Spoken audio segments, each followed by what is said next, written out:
Hai semuanya, hampir tiap minggu kita dihadapin sama keputusan-keputusan wasit yang bikin emosi. Tapi sebenarnya keputusan wasit ini bener atau salah sih? Kita juga banyak dihadapin sama istilah-istilah di bidang sepak bola yang kadang kita bingung dan nggak tahu artinya. Bahkan kita nggak tahu kenapa istilah itu bisa muncul. Nah di sini aku bakal ceritain semuanya ke kamu. Selamat datang di Rule and Culture barengan sama Kani Raras. Di episode ini, aku bakal ngomongin soal salah satu peraturan di sepak bola yang sering banget jadi kontroversi teman-teman. Dan bahkan selama 2 musim terakhir, peraturan ini udah beberapa kali disesuaikan. Tapi sayangnya, ya itu tadi, masih banyak kontroversi yang muncul gara-gara peraturan yang satu ini. Kira-kira kamu bisa nebak gak? Aku mau ngebahas apa? Kalau belum, aku kasih tahu aja ya. Hari ini aku mau ngebahas soal handball. Salah satu peraturan di sepak bola yang paling subjektif. Kok bisa sih handball ini subjektif banget gitu teman-teman? Iya, soalnya sebenarnya itu ada beberapa kriteria sebelum akhirnya wasit itu niup peluit sambil ngomong, "Prit, kamu handball." Ada banyak. Yang pertama itu sebenarnya nggak akan jadi masalah kalau kriterianya tuh cukup jelas ya. Dan nggak akan jadi masalah juga kalau sebenarnya handball ini mudah untuk diinterpretasikan. Tapi sayangnya apa yang tercantum di laws of the game itu tuh nggak sejelas itu. Itulah kenapa banyak orang bilang kalau peraturan ini tuh ada di area abu-abu teman-teman. Mau tahu nih kira-kira tuh kriterianya tuh seaneh apa? Tonton terus ya sampai akhir. Sampai musim 2018-2019, dasar buat memutuskan pemain dianggap handball itu sebenarnya cuma 2 aja nih. Yang pertama, kesengajaan dan kondisi tangan yang aktif atau pasif. Tapi cuma dari dasar 2 itu aja kan ini sebenarnya subjektif banget ya. Apalagi kalau kejadiannya itu cuma sepersekian detik aja. Nah makanya aturan ini tuh hampir selalu jadi bahan perbincangan. Untungnya, di musim 2019-2020, International Football Association Board atau IFAB, selaku badan yang bikin laws of the game, itu udah ngasih penjelasan yang lebih baik terkait handball ini.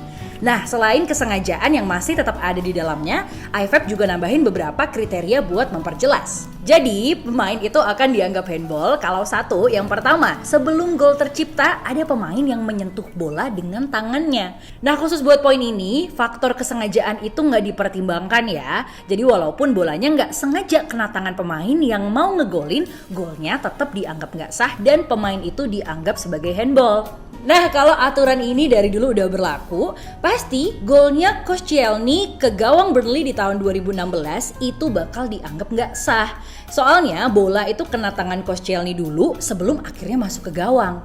Kedua, seorang pemain itu bakal dianggap handball kalau bola tuh nyentuh tangannya terus dari situ mereka nyetak gol atau peluang. Contohnya nih kayak di pertandingannya Sheffield United lawan West Ham Januari kemarin. Golnya Robert Snodgrass di menit akhir harus dianulir soalnya waktu build up goal bolanya kena tangan Declan Rice. Keputusan itu kontroversial banget soalnya yang bikin bolanya kena tangan Rice itu sundulan dari pemain Sheffield. Tapi keputusan wasit buat menganulir gol itu benar soalnya sesuai sama yang ada di laws of the game. Ketiga, seorang pemain bakal dianggap handball ketika di momen bola nyentuh tangan pemain, tangannya itu bikin siluet mereka lebih besar secara tidak natural. Ini kedengarannya agak ribet ya, tapi gimana nih sebenarnya apaan sih maksudnya siluet lebih besar secara tidak natural ini? Gini, pelan-pelan ya. Istilah yang lebih sederhana itu posisi tangannya nggak natural. Nah, dari sini pasti muncul pertanyaan baru nih. Posisi tangan nggak natural itu tuh yang kayak apa sih? Tenang. Ini cuman istilahnya aja yang ribet, tapi sebenarnya prakteknya nggak seribut itu kok. Posisi tangan yang dianggap nggak natural itu kalau bikin tubuh jadi lebih besar. Nah, ini nih ada contoh gampangnya biar lebih jelas ya. Pasti kamu tahu deh. Handball Luis Suarez di babak per-8 final Piala Dunia 2010. Ingat dong kamu pastinya. Nah di momen ini tangan Suarez itu berada di posisi yang gak natural karena aneh banget. Striker baru bertahan kok tangannya bisa ada di posisi itu. Di momen itu tangannya Suarez itu bikin badan dia jadi lebih besar. Soalnya kalau dia gak halangin bola pakai tangannya itu pasti udah otomatis jadi gol buat Ghana. Udah jelas ya? Kalau udah jelas sekarang kita bakal masuk ke poin keempat. Pemain dianggap handball ketika bolanya nyentuh tangan yang berada di atas bahu. Poin ini sebenarnya cukup jelas, tapi dalam prakteknya tetap aja nih ada momen-momen yang bikin poin ini jadi nggak relevan. Contoh terbaru adalah handball dari Eric Dyer di pertandingan Spurs lawan Newcastle.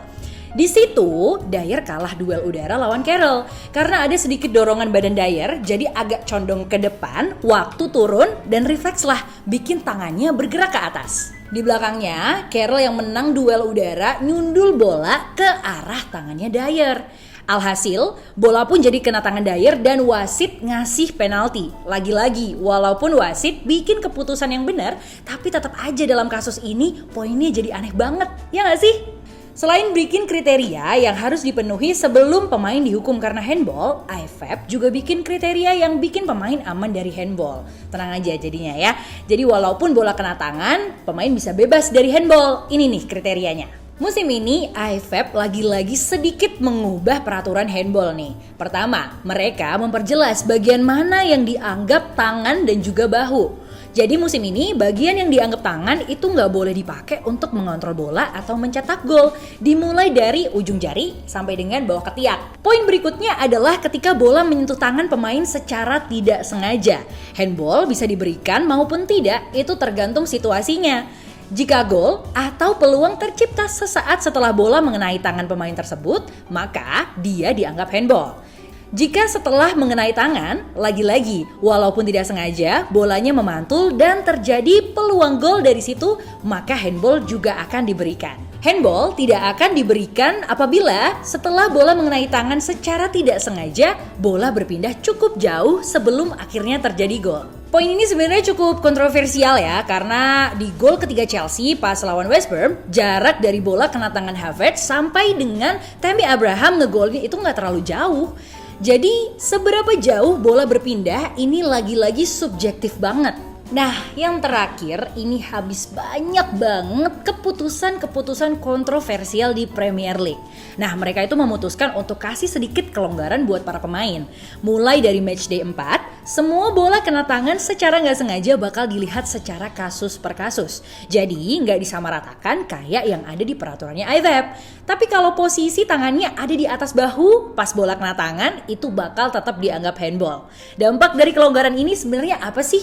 Kok kayaknya sama aja gitu, nggak signifikan?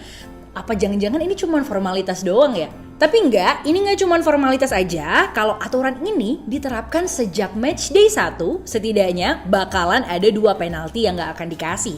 Pertama, di pertandingan Manchester United lawan Crystal Palace.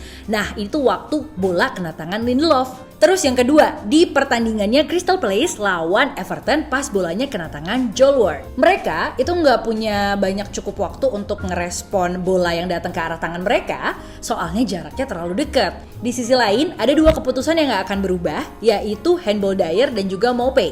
Mereka bakal tetap dianggap handball soalnya pas bola kena tangan, tangan mereka itu berada di atas bahu. Memang kejam sih, tapi ya gimana, itu aturannya. Oh ya, IFAB juga nyetujuin cara Premier League buat menangani handball ini ya. Tapi Premier League itu nggak bisa ngubah definisi handball yang udah ditetapkan sama IFAB. Mereka cuma bisa ngedorong IFAB untuk mau mengubah definisi handball atau bikin itu jadi lebih jelas. Jadi, peluang buat peraturan ini berubah itu sebenarnya masih cukup besar sih. Kita lihat aja ya kira-kira di musim depan akan diperbarui lagi atau enggak nih peraturan tentang handball ini. Nah, jadi gimana nih? Udah cukup jelas belum penjelasan aku tentang handball ini? Coba, kalau belum jelas, kamu komen aja di bawah dan kasih tahu aku kira-kira mana sih poin-poin yang belum jelas. Dan kamu juga boleh kasih tahu aku enaknya di episode selanjutnya aku bahas apa ya. Jangan lupa juga untuk like, komen, dan subscribe channel ini ya. Sampai ketemu di episode selanjutnya. Dadah!